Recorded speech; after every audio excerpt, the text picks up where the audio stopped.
Alright, so here they are all matched up, the two together. Found an old C-clamp in the shop. Was able to marry those up. Not to be too concerned about this edge right here because that's not the important side that we want to match up. Let's not forget these are molds, so whichever way they were cut.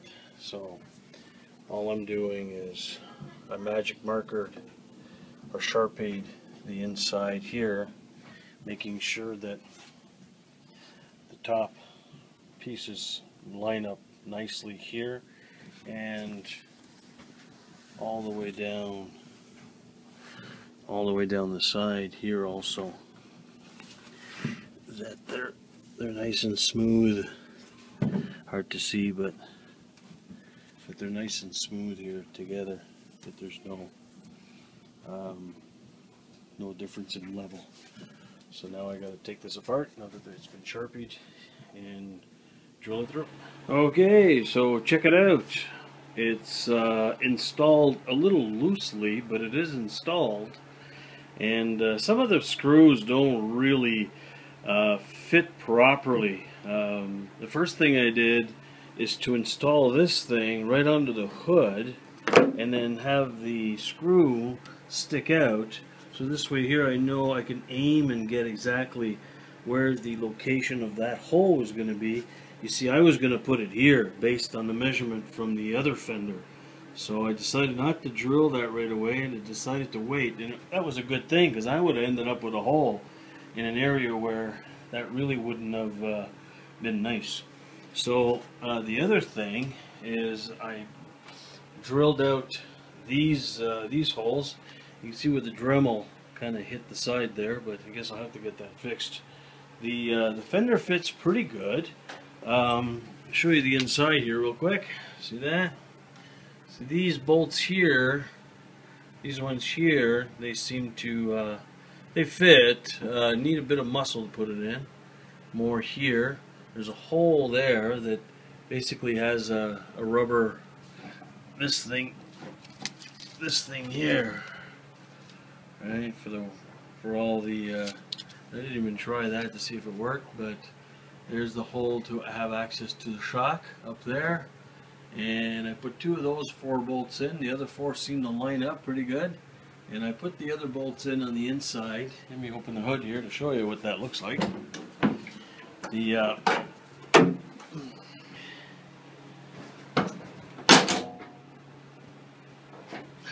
So on the inside, I kind of placed loosely where the parts are going to go, and I ended up having to redraw some of the holes of where they're going to line up.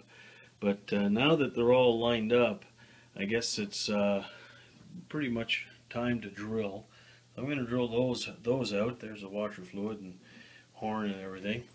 And that plate, I guess, I didn't really need to remove it. So I don't know if there's one on the other side. I know the battery's on the other side, so I guess I'm going to have to remove that. But if you don't need to remove that plate, don't.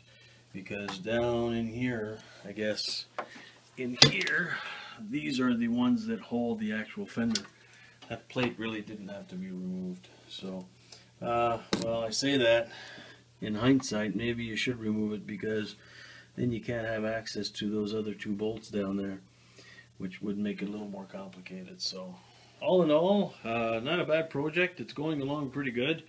I drilled my the side of my fender here and found out that on the metal fender there's a metal hole there, and well, there's a hole in the metal fender, and in this particular one I don't need it. I just need this hole and that one over there, and those are the dots for where I'm going to be putting in my flare. So the flare basically has these 2 funny protruding prongs here. There's one here, there's one over here, and basically they fit in, one there and one there, and I lined it up and it looks pretty good. So let me put this on pause and put it on and show you what it looks like. So there you have it. It's basically on. I could I could line it up pretty good, and that little crack here will basically disappear because there's some screws inside that need to be put on to hold this thing on. So it looks pretty good. I'm really pleased with it, and a little bit of work, a little bit of figuring things out, but all in all, after all this is done, my rust problems will be over for this thing, at least for the fenders anyway. So that's it. I'll keep going and update you as I go along. This is my second day. This is Sunday. We're February 3rd of 2013, and this is my second day. I started this project roughly yesterday, and I put about 4 hours in it yesterday, and so far today, with all the drilling out and all the positioning and everything, I'm probably 4 hours into this also. So once all this is all put up, send it to the paint shop, and we'll see how this comes out. All right, a bit of a video before I get started on the other side here. So this side here basically is apart. Okay, got all the bolts and everything all rethreaded. So we're gonna be assembling that, I guess, at one point, and the fender's up on the roof. I think you can see it from there. It's got the fairing on the side. So now we're just about to start this side. As we can see here, it might not be as complicated. There is a air conditioning duct that we're going to have to deal with here, and this is my air breather. There's some kind of, I guess it's a fuse box over here, and the battery. Don't think I'm going to need to remove that, but I'll get back to you on that. So first things first, take the tire off, that's for sure. And for that, we're going to need to jack her up. So I've already got it on one jack stand. I'm going to have to put another jack stand on this side and get going from there. So away we go.